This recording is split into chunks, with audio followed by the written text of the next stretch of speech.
जय बाबा विश्वनाथ दोस्तों। मैं काशी से हूँ और एक मैं छात्रा हूँ और सबसे अहम बात है कि मैं अभी तक बेरोज़गार हूँ। रोज़गार बनने के लिए, मुझे रोज़गार पाने के लिए मैं दिन रात एक कड़ी मेहनत करती हूँ। जो अभी उत्तर प्रदेश में एक वैकेंसी आई थी सिपाही की, जिसमें 60,000 वैकेंसियाँ थी और उसका एग्ज़ाम 17 और 18 दो पालियों में आयोजित की गई थी। उसको देखते हुए 45 दिन में एग्ज़ाम कराया गया था। तो हमने सोचा कि चलो अच्छे, इस बार हम लोग कड़ी दिन रात मेहनत करके इस 60,000 वैकेंसी में अपना नंबर ला देंगे। और हमने वैसा किया भी।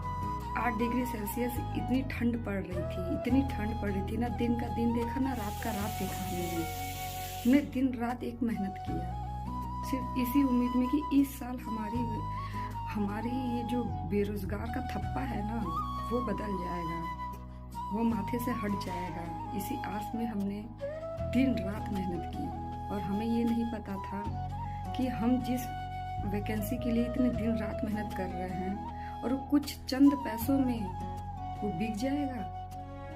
हमें ये जरा सा भी भनक नहीं थी। हमें लगा था कि इस बार भाई बहुत सख्त कानून है, कुछ भी नहीं होगा, कुछ भी नहीं हो सकता। लोग कहते थे नहीं, यहाँ पेपर बिक गया, वहाँ पेपर बिक गया, लेकिन हमें भरोसा था आयोग पे कि इस बार वो पेपर बहुत निष्पक्ष तरीके से करवाएगा। और एक छात्रा सिर्फ इसी उम्मीद से मेहनत करता है कि शायद उसके अपने माँ बाप को वो एक सुखी जीवन दे सके। आज मेरे माँ बाप तो साथ नहीं है, बट मेरी माँ, मतलब पापा तो मेरे बहुत पहले चले गए, लेकिन माँ मेरी इसी आस में मेरे साथ थी कि मेरी बिटिया एक गवर्नमेंट जॉब पा जाएगी। और भगवान की मंजूरी नहीं थी, ठीक है, वो 2019 में ही मेरी माँ चली गई, लेकिन चलो मैं उनके मतलब सपने को मैं ख़त्म नहीं होने दी। मैं दिन रात मेहनत कर रही हूँ और इसी आस में कि अपनी माँ के लिए मैं वर्दी पा जाऊँगी। और मैं करती भी हूँ, चाहे वो कहीं भी हैं, तो मुझे लगा कि चलो मैं पा जाऊँगी तो उनको खुशी मिलेगी कि हाँ, मेरी बिटिया एक सरकारी नौकरी वाली हो गई। और इस भर्ती ने ऐसा हिला दिया कि न नींद आ रही है, नहीं कुछ भी किया नहीं जा रहा है। एग्ज़ाम के पहले तो इसलिए नींद नहीं आती है कि हाँ, हमें पेपर देना है, अच्छे से मेहनत करें।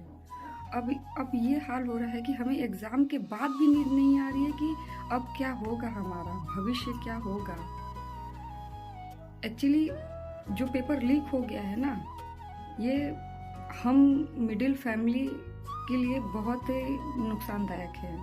हमारा जीवन किस तरीके से हम काट रहे हैं वो हमें ही पता है। ये दलालों को तो कुछ नहीं समझ में आता, इनको ये पैसे के भूखे हैं। इनको क्या पता कि हम कैसे जीते हैं, कैसे एक वैकेंसी के लिए कितनी मेहनत करते हैं। लोगों आसपास लोगों का क्या कहना है कि अरे पढ़ने में ऐसे हैं, पढ़ने में ऐसे, लेकिन हम जानते हैं, हमारा मस्तिष्क, दिल दिमाग जानता है कि हम कितनी कड़ी मेहनत करते हैं। शायद निष्पक्ष तरीके से हो तो हर एक मेहनती बच्चे का हर वैकेंसी में सिलेक्शन हो जाए। तो हमें आयोग से इतनी गुजारिश है कि ये जो पेपर लीक हुआ है, आपसे बस इतना हम विनती कर रहे हैं, उस पेपर का निष्पक्ष जांच करें और इस भर्ती प्रक्रिया को, जो ये पेपर हुआ है, उसको निरस्त करें। आपसे इतनी गुजारिश है। अगर ये निरस्त नहीं हुआ तो हम लाखों करोड़ों, जो मतलब 50 लाख तो फॉर्म भरे थे, जिसमें से 48 लाख बच्चे अवेलेबल हुए थे। 48 लाख बच्चे को न देखते उनके पीछे माँ बाप को भी आप देखिए कि उनके पीछे उनके माँ बाप कितना योगदान देते हैं। तो आपसे यही गुजारिश है कि इस भर्ती प्रक्रिया को जल्द से जल्द, जो पेपर हुआ था उसको निरस्त करिए आप, और निष्पक्ष तरीके से फिर से पेपर कराइए। आप दो दिन बाद ही करवाइए, हम लोग उसके लिए भी राजी। हम तुरंत कर लेंगे, हम पीछे नहीं हटेंगे। आप चाहे जहाँ से पेपर लाइए, लेकिन आप एक सिलेबस आउट करिए कि नहीं, हम अब इस सिलेबस के अकॉर्डिंग पेपर लेंगे, हम उसके लिए भी तैयार हैं। आपसे गुजारिश कर रहे हैं, इस भर्ती प्रक्रिया को रद्द करके पेपर दोबारा करवाइए। आपसे विनती है, प्लीज़ हम गरीब बच्चों के ऊपर कृपा करिए, निष्पक्ष तरीके से पेपर करवाइए ताकि हम रोजगार हो सकें। मुझसे बोला नहीं जा रहा है, इतना मन रो रहा है ना कि मैं इसको इस एक छोटे से वीडियो में मैं एक्सप्लेन नहीं कर पाऊंगी। बस आयोग ये पेपर आप रद्द करिए, मतलब अपने तरीके से अच्छे जांच करिए और सभी मेहनती बच्चों को ये वैकेंसी मिलनी चाहिए।